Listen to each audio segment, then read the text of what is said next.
folks, I get a lot of questions about blind left-hand bend, so today I thought I'd get the bike out, go and do a few for you, and we'll just go through the pros and cons of how to set up them correctly so that you come out the other side on your own side of the road, safe and in control.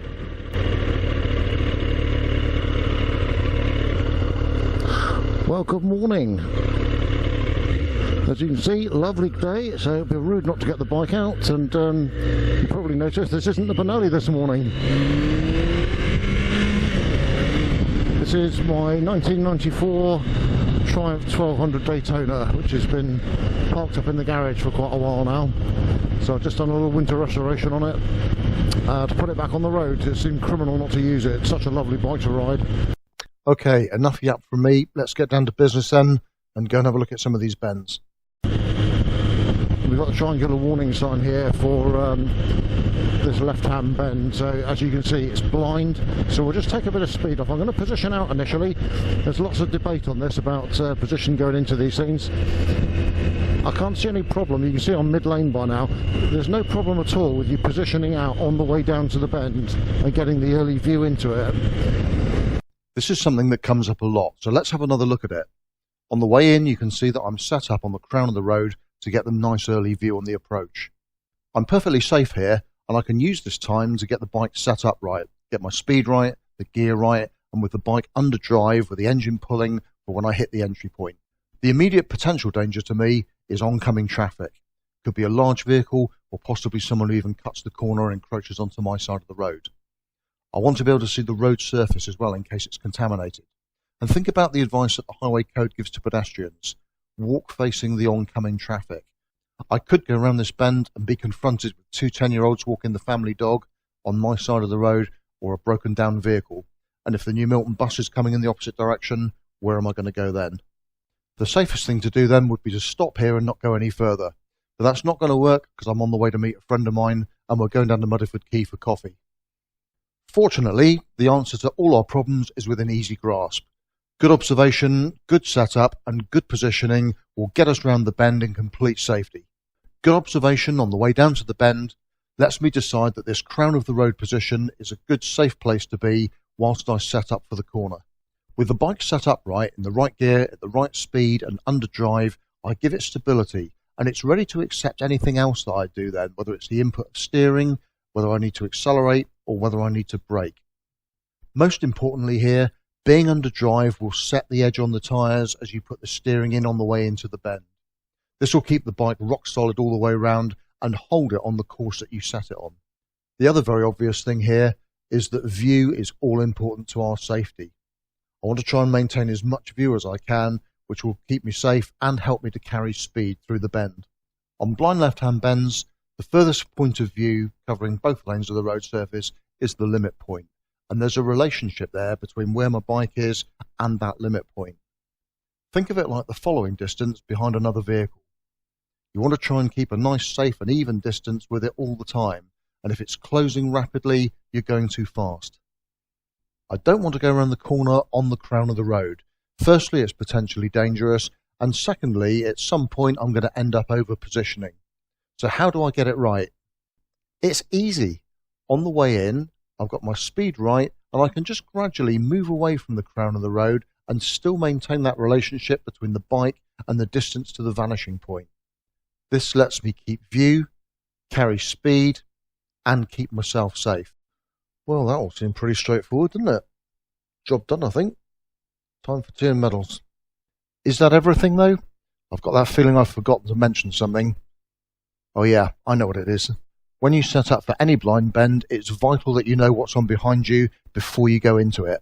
If the road behind you is clear on the way in, at least you know you've got some time to get yourself and the bike to a position of safety in case the road's blocked or you have to stop for any reason, so that you're not at risk of being hit from behind by anything fast moving. Approach sorted then? Let's move up to the apex and see where we go from here. On entering the bend, you can see that I've moved from the crown of the road to a position roughly mid-lane by the time I've reached the apex, and it's done everything I needed it to do. I've managed to keep view all the way around, I've managed to carry speed, and I've kept myself safe. Now I've reached the apex, I need to make some decisions. I can look as far into the distance as I can and see that the next bend's a right-hander. so this helps me decide on the exit point for this bend. There's also an oncoming vehicle that I have to take into consideration. He's far enough away from the bend though to let me exit first and then equalise the danger between him and the near side verge. So there you go, blind left hand bend successfully negotiated in one smooth flowing course. Easy, isn't it? Of course they won't all be gradual bends like that.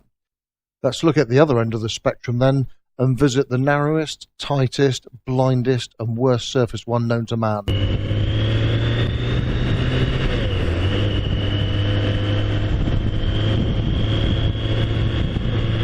Okay, so we're just going to roll off the power to come into the 30 at 30. Tucked in nicely towards the near side, watching those big potholes there, look. But well away from the oncoming traffic. Nice early view down into the bend. We can see the oncoming car before I can move them once he's cleared. So you can see the limit point, the view is opening up all the time, so I'm quite safe and happy to sit here. That view, I've got a good 50 yards at least, good view to keep myself safe, and if I saw anything coming then I can move. So this is probably one of the sharpest, blindest left-hand bends I can think of. So I'm just going to roll off, let the speed run right down. We're at 20 miles an hour. Take a gear to match the speed and pick up the drive. Come round mid-lane. We have oncoming traffic, no problem at all, was it? So same bend again then, and you can see that by staying on the crown of the road here I can get some view into it, not very much, and on the way in I need to give up position for safety, take the lower gear, pick up the drive, come round mid lane.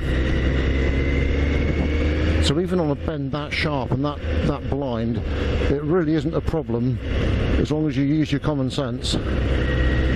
So I can move out towards the crown. That's plenty far enough, isn't it? If anybody cuts the corner now, but as soon as I've got the view I can straighten it away from any oncoming traffic. This one a little bit more view again, so I can just move out slightly between the centre and the crown, keep the bike on drive as we go around, and then as soon as I get to the exit I look at the entry point for the right-hander. We've got oncoming traffic. There may be a large vehicle here. We're just holding the bike on drive. I saw the reflection on the sign there of that one, and power to leave, straight back up to speed. Right, holiday camp here on the right hand side, just checking the mirrors again. We've got no following traffic at the moment, and a blind bend. So the shadows are no good, the sun's at 7 o'clock, so they'll be picking me up rather than the oncoming vehicles. So use the vehicles ahead of you, mid lane, just pick up the drive, and you can see that I've dropped back, left a good safety margin in case those vehicles ahead, if they had to stop, I don't want to be stopped immediately around the blind bend just behind them. So I hang back, and if I see them stopping, I can stop in a position where anything coming up behind me has got a good view of me and I can see it as well. So let's see if we can time our approach to the roundabout then, so we don't have to stop. So a little gentle braking required because these two have stopped ahead of us. Just controlling it down, back brake, no need to stop and put my feet down.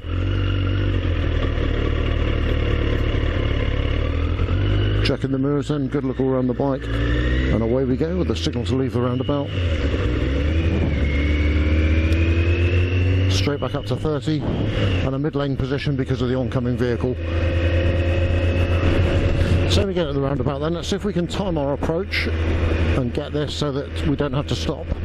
At the moment there's only just that one white vehicle in my lane, and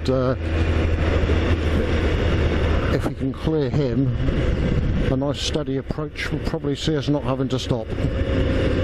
Let's see if we can do that then. Let's look for the gap. After the red car's looking good. There we go, so straight out and gone.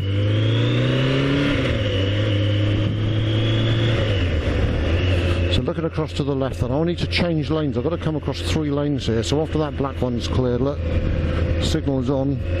Have a really good look, make sure your lane's clear to go into. Make sure that none of these just suddenly make a last minuter and dive across to the left in front of us. And I can just straighten the bend out, nicely away from the oncoming vehicles. And I can just sit mid-lane for the couple of oncoming ones. Watch the headline there, see the reflections of the light? You can see that where the light's bouncing off the car glass and putting a reflection across on that offside brick wall there.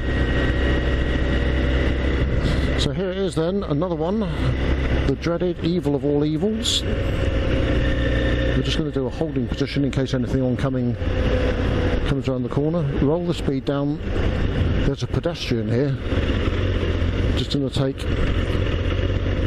2 lower gears, select a central course there, because you've got to equalise the danger between the pedestrians and anything that is, I couldn't see it, is likely to happen, and there was a good possibility there of having oncoming vehicles, isn't there?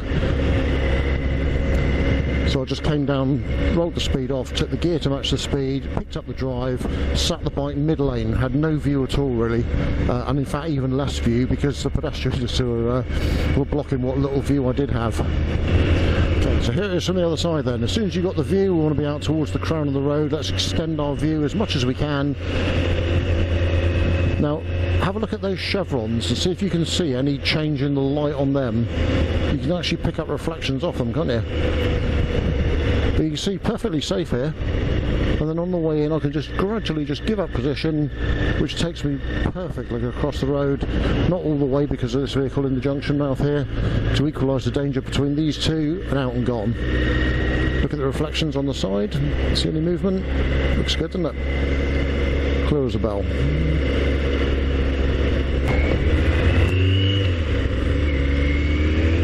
Okay, so I'm just going to move out, hold the red car.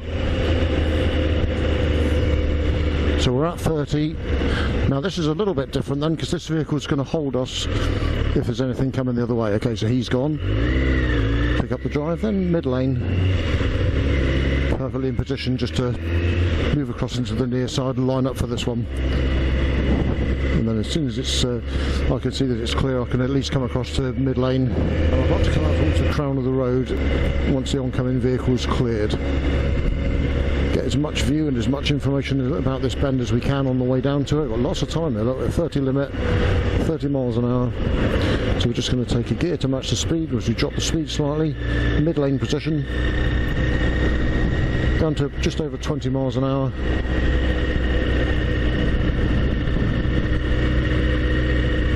And just roll the speed off, just let these two clear before we commit ourselves to going out around the parked cars. Give them a nice wide berth.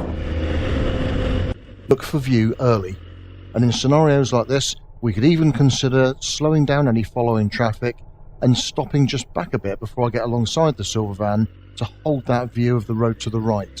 We may be able to go even though the van's stuck there, but if you pull alongside him you won't have any view at all and you'll be stuck there with him.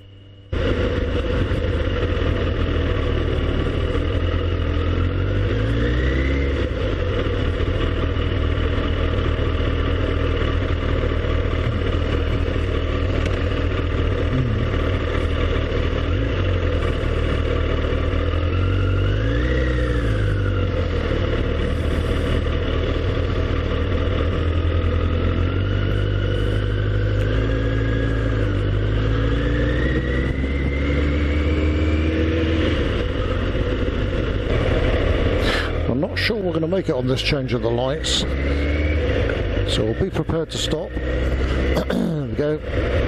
And again, think about where you're going to stop. Our friend's parked right on the keep clear. I can hear Whalers actually. Got an emergency service vehicle with music on here somewhere.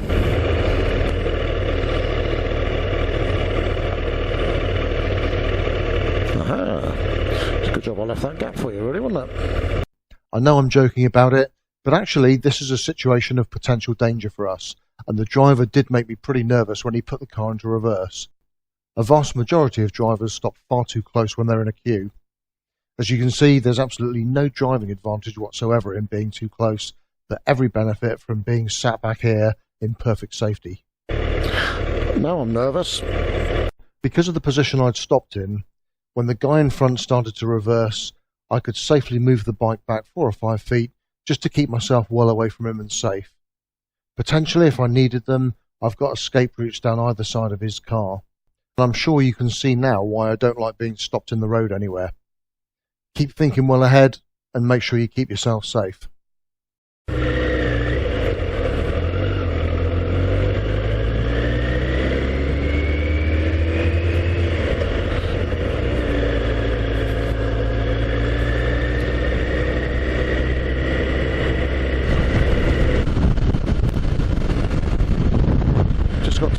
do the overtake and then just roll off alongside. Let the momentum carry you through back to one using the natural line of the road there, and just roll the throttle down and let it run until we get to the point where just for now we just need a little bit of gentle braking as we start coming down through 5, 4, 3, 2, down into first, looking across to the right then. Can we keep moving? Want to see if we can try to. Yes, of course we can. You didn't really think I was going to stop, did you? So next roundabout then, looking at the 12 o'clock traffic. Anybody coming round the roundabout? Yep, I can see one with an indicator on, but he's not coming to the roundabout yet. So we're good to go. Watching the traffic from the left then. Signal and a lifesaver to leave. Nobody at the pedestrian crossing, so quick check of the mirrors and then we'll get straight to speed. Straight up to 40. As we come to the end of the 40 limit, the last thing I saw was a vehicle going around the corner that was braking, so possibly there's a queue of traffic around the corner. Yeah, some slow moving vehicles, so we'll just roll off the power. Certainly don't want to be any closer than this. Near side view then shows me, yep, it's moving but slowly. Now the van ahead of me, it's not that quick. It's just under 50 miles an hour at the moment. So if there's an opportunity to overtake, if we can create that opportunity. So I've got a near side view all the way down, a long way down. You can see that it's clear. The offside view shows me all this oncoming traffic. Now this position here, I'm not sure if you'll pick this up on the camera, I can still see all down the near side. So if the opportunity arises, we're at 50 miles an hour. So I'm just going to start to bring the speed up a little bit. And out we go then.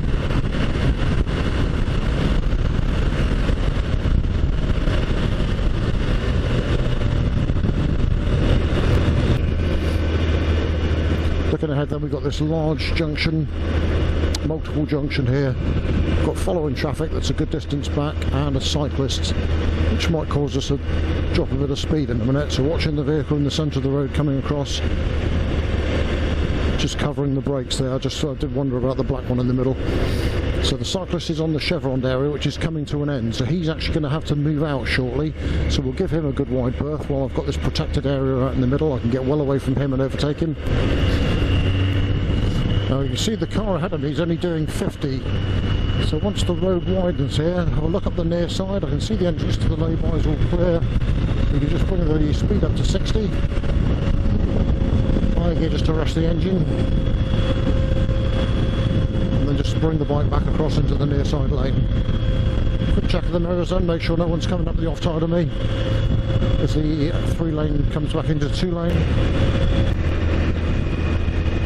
And we're on the way down to turn left, so we can take a course across to the near side. Once I've cleared the prevention, so I'm happy with that, that it's completely clear. Courses to the near side. Make sure nobody can come up the inside of us. Quick lifesaver. Bike under drive. And then a little bit of power to leave. Straight back up to 40. So quite a large group of cyclists. There's about 4 or 5 cyclists here. So my first thought is following traffic. I've got none at the moment, but let's just hang back a little bit in case anything does come up behind us. I don't want to be around a blind bend and then be surprised by a vehicle coming down behind me at speed.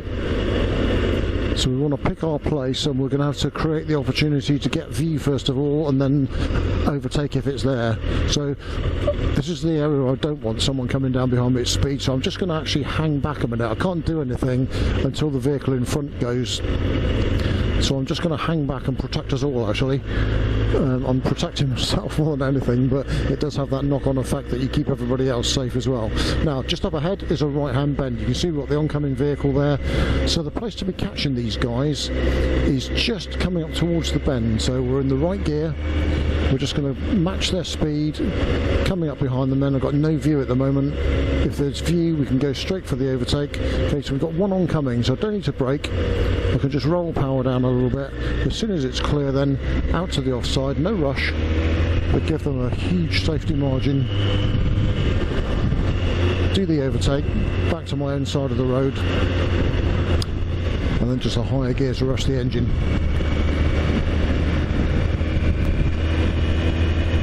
Got the roof of a white vehicle coming towards us, so we'll just sit centre and on our way in towards the near side.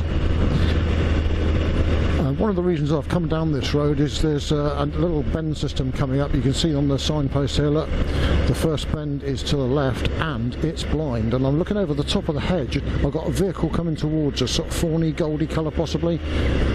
Now because it's so blind, speed off, gear to match the speed, vehicle under drive in the mid lane. There's the view, so I can now change to move across to the near side for the right hander. Vehicle under drive, looking for view, there it is. So now I can move, and guess what, a blind left hand bend coming up. So let's get on the crown of the road first off. Now we need to lose that position slightly, so we're just going to come in, not too much, looking across the hedge line. Gear to match the speed, pick up the drive. Where's the view? There it is. So I can now come in for the right hander. As soon as I've got the view, yeah, I can power off the bend then, straight back up to 40. Down towards the village and the 30 limit at the bottom of the hill. So just shut the throttle, let it roll off, and you can see that I'm matching the speed of the vehicle. I've got nothing, I'm not doing anything, I've just shut the throttle, matching the speed of the vehicle in front of me perfectly there, down into the 30 limit. Let's have a look at the same bends then from the opposite direction. So we've got traffic ahead of us anyway, which is going to govern our speed, so our speed's going to be low going into these. At the moment I can move right out on the crown of the road quite safely, but if anything comes then I'll move, and I can hold that view until I can see it's clear to exit and to the entry point for this right hand bend. So I'm going to lose this offside view, so let's move in, let's have a look down the near side, there it is, and then I can just start to move out and hold this view. There's one coming now, so I need to drop that position to a centre of the lane position for safety. Vehicle under drive, and then as soon as I've got the view to move, I can just bring the vehicle into the near side for the right hander.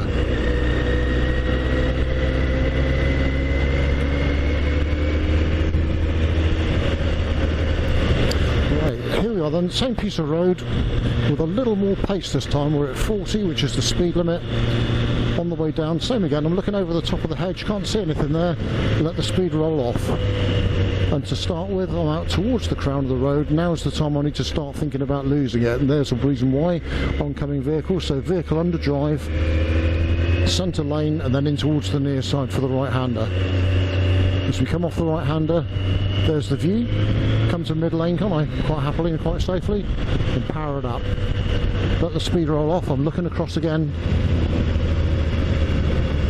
So the gear to match the speed, pick up the drive, mid lane course, and then in towards the near side for the right hander.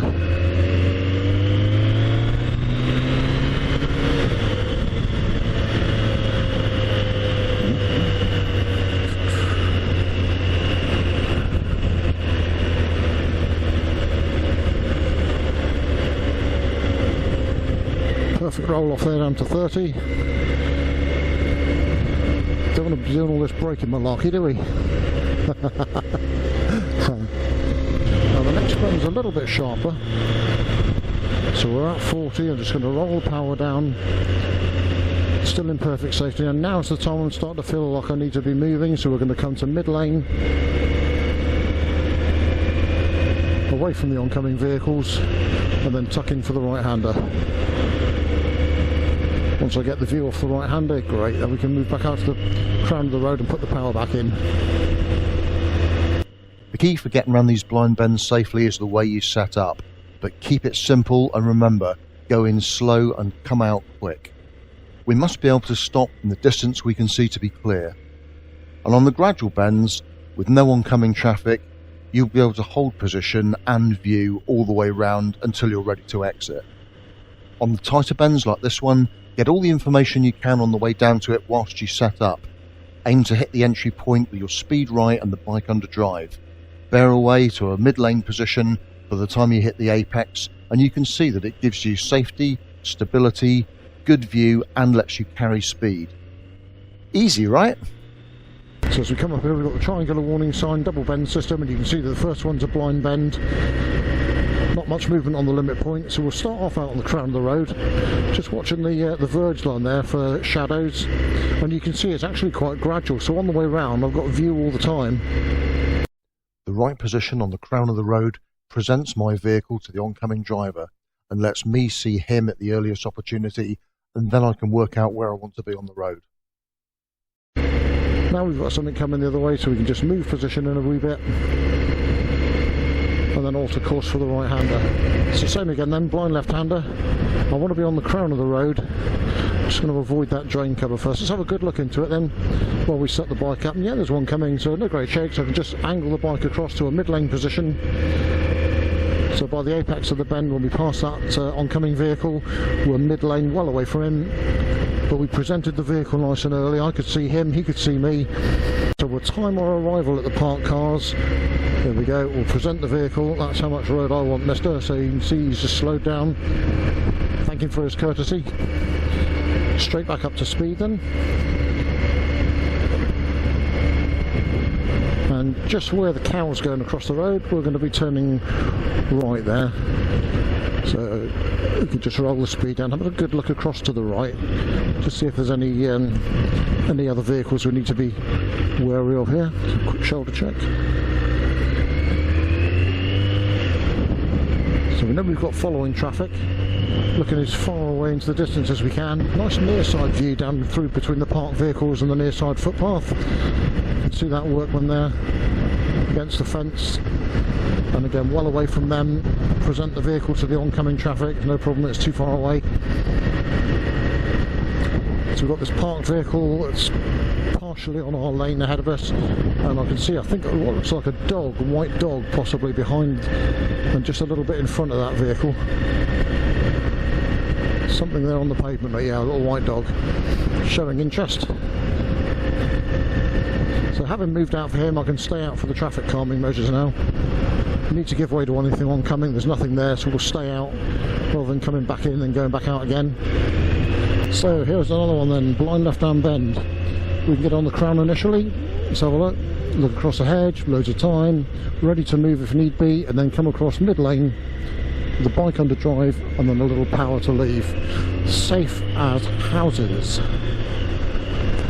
Just watching the near side junction as we tuck up just near side of centre for that one because of the near side junction there. And again, blind left-hand bend on the crown of the road, and then we start to give up position for safety just in case there's anything coming the other way, which there is. No great shakes, is it? Blind left-hand bend. So let's get the near side view on him. There it is. Now accelerate up, and I can just hold that view all the way around. Look, easy, isn't it? So we're coming down to that really acute blind left-hander. You see we've got some oncoming vehicles, so a nice steady approach down to it. We've got following traffic.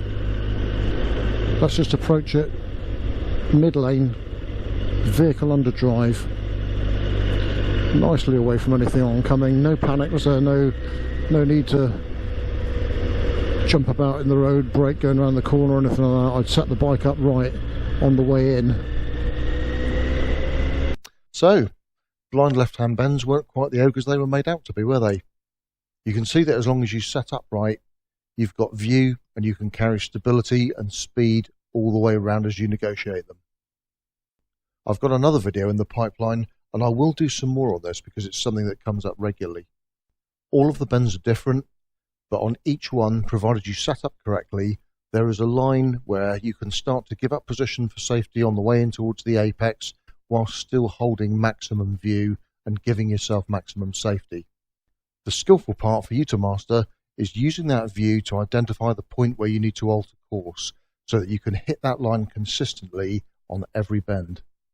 Right, I better scoot and go and pick my mate up. It's his turn to buy breakfast this morning.